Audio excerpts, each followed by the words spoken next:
जिस प्रकार पहले 3 युगों में भगवान ने 24 अवतार धारण किए, उसी प्रकार कलयुग में आचार्यों का चतुर्व्यूह प्रकट हुआ। जैसे श्री संप्रदाय के संवर्धक दक्षिण भारत में श्री रामानुजाचार्य, उत्तर भारत में श्री रामानंदाचार्य जी हुए। ये महान उदार थे।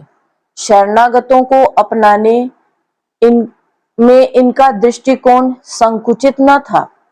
ये प्रेमामृत और ज्ञानामृत के अगाध समुद्र थे और इस पृथ्वी पर भक्तों की अभिलाषाओं को पूर्ण करने के लिए साक्षात कल्प वृक्ष थे। रुद्र संप्रदाय के संवर्धक आचार्य श्री विष्णु स्वामी जी भव सागर में डूबते हुए जीवों को पार करने के लिए जहाज थे। ब्रह्म संप्रदाय के संवर्धक श्री मध्वाचार्य जी सरोवर, सरस और ऊसर नीरस हृदय वाले लोगों के हृदयों को भक्ति से परिपूर्ण करने के लिए भक्ति की वर्षा करने वाले मेघ थे। संकादिक संप्रदाय के संवर्धक श्री निम्बकाचार्य जी अज्ञान रूपी कुहर को नष्ट करने वाले और ज्ञान भक्ति का प्रकाश करने वाले सूर्य थे। इन्होंने जन्म लेकर और सत्कर्मों का स्वयं आचरण करके वैष्णव धर्म के संप्रदायों की सर्वथा अक्षय एवं सुदृढ़ स्थापना की। श्री संप्रदाय के श्री रामानुजाचार्य एवं श्री रामानंदाचार्य, रुद्र संप्रदाय के आचार्य श्री विष्णु स्वामी जी, संकादिक संप्रदाय के श्री निम्बकाचार्य और ब्रह्म संप्रदाय के श्री मध्वाचार्य जी संवर्धक तथा संस्थापक हुए। मैं इन आचार्यों के विषय में से इनमें से एक आचार्य श्री विष्णु स्वामी जी के बारे में कथा कहने जा रही हूं। धर्मराज युधिष्ठिर के संवत 2500 श्री आचार्य विष्णु स्वामी जी। धर्मराज युधिष्ठिर के संवत 2500 व्यतीत होने पर, या ये समझ लीजिए कि विक्रम से 600 वर्ष पूर्व द्रविड़ देश के एक क्षत्रिय राजा के मंत्री भक्त ब्राह्मण ने भगवान की बड़ी आराधना करके विष्णु स्वामी जी को पुत्र के रूप में प्राप्त किया था। कोई कोई इनका समय विक्रम के बाद भी मानते हैं। भगवद्भूति स्वरूप होने के कारण बचपन से ही इनमें अलौकिक गुण प्रकट हुए थे। इनकी जैसी अद्भुत प्रतिभा थी, वैसा ही सुंदर शरीर था। यज्ञोपवीत संस्कार के अनंतर थोड़े ही दिनों में इन्होंने संपूर्ण वेद, वेदांत, पुराण आदि का यथावत ज्ञान प्राप्त कर लिया। यो यदशः स तम भजेत के नियमानुसार अब ये परम सुख के अन्वेषण की ओर अग्रसर हुए।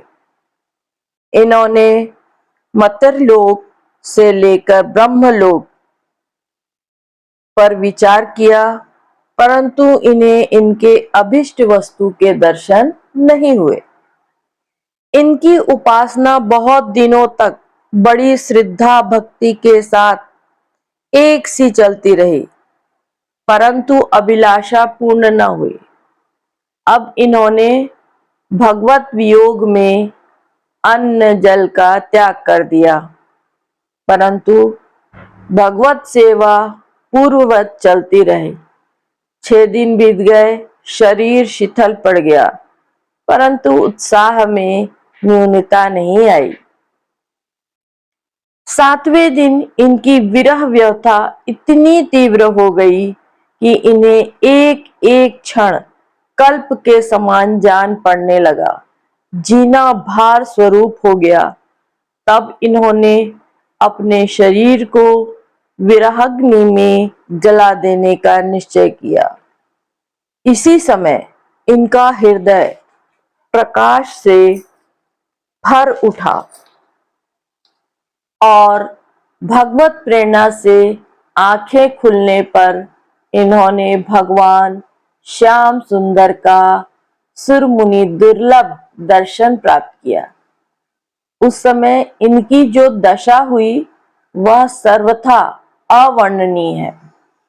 आनंद पूर्ण हृदय से इन्होंने भगवान के चरण कमलों पर सिर रख दिया एवं पुलकित शरीर से अश्रु व धारा बहाते हुए वहीं लौटने लगे।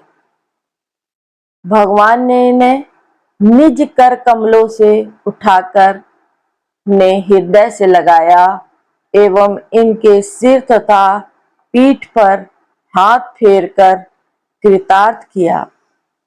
थोड़ी देर बाद संभल कर अंजलि बांधकर इन्होंने भगवान की स्तुति की। इनके मन में उपनिषदों के अभिप्राय के संबंध में कुछ संदेह था, अतः उसका निवारण करने के लिए भगवान ने इन्हें अपने गुरुतम तत्व का रहस्य बताया। भगवान ने कहा, अपने मन में इस संदेह को तो स्थान ही मत दो कि मुझ पुरुषोत्तम भगवान के जो तुम्हारे सामने साकार रूप से साक्षात प्रत्यक्ष होकर बात कर रहा हूं, अतिरिक्त भी कोई दूसरा तत्व है। इसी साकार रूप में एक अद्वितीय त्रिविध भेद शून्य अनिर्वचनीय परम तत्व मैं ही हूँ। माया जगत आदि कुछ भी नहीं, सब मैं ही हूँ। जितने विरुद्ध धर्म दिखते हैं सब मुझ में है। मैं ही सगुण निर्गुण साकार निराकार सविश निर्विशेष सर्वविशेष सब कुछ ही हूँ। अतः यह शंका छोड़कर सर्व भाव से मेरा ही भजन करो। इसके पश्चात विष्णु स्वामी जी से भगवान की बहुत देर तक बातचीत होती रही।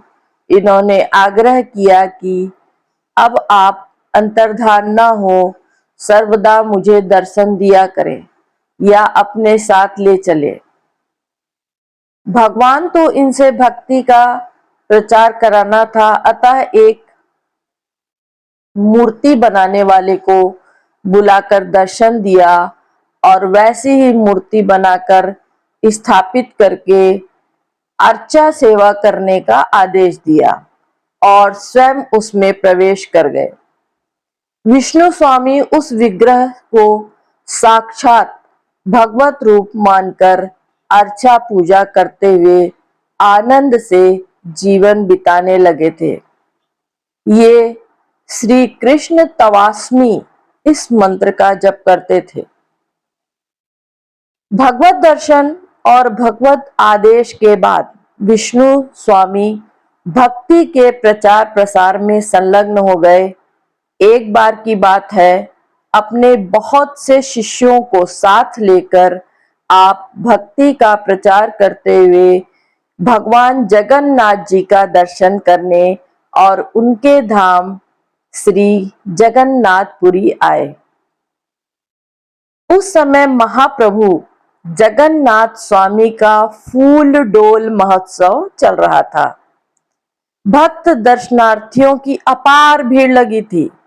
आप गरुड़ स्तंभ के पास खड़े होकर प्रभु की मनोरम झांकी के दर्शन करने लगे, परंतु दर्शनार्थियों के बढ़ते जन सैलाब में आपको वहां खड़े रह पाना संभव न लगा, तो मंदिर के द्वार से हटकर आप उसके पृष्ठभाग में चले गए और वहां बैठकर प्रभु की उस मनोरम झांकी का ध्यान करने लगे, जिसका उन्हें गरुड़ स्तंभ के पास से दर्शन हुआ था।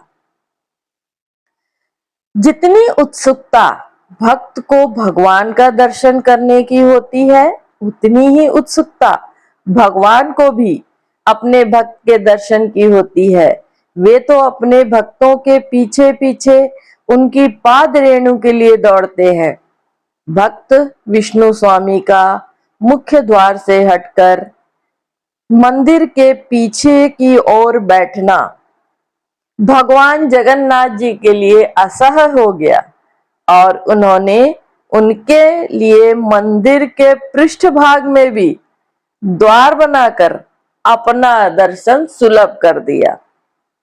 भगवान अहेतुकी कृपा का दर्शन कर विष्णु स्वामी भाव विभोर हो गए। उनका भक्त हृदय भगवत प्रेम से गदगद हो उठा।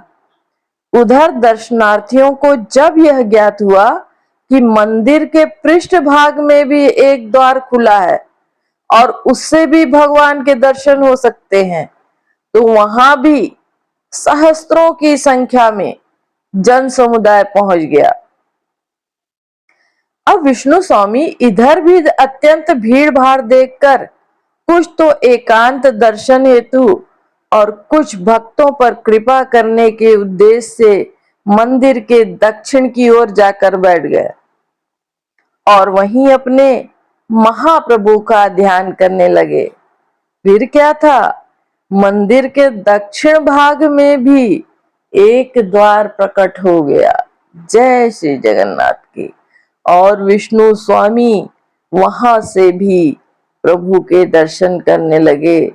उधर मंदिर के दक्षिण द्वार से भी दर्शन होने की सूचना जब दर्शनार्थियों में पहुंची, तो उधर भी सहस्त्र सहस्त्र जन समुदाय भगवान जगन्नाथ के दर्शन करने पहुंच गया। अब विष्णु स्वामी जी उठकर मंदिर के उत्तर भाग की ओर चले गए, तो उधर भी द्वार प्रकट हो गया।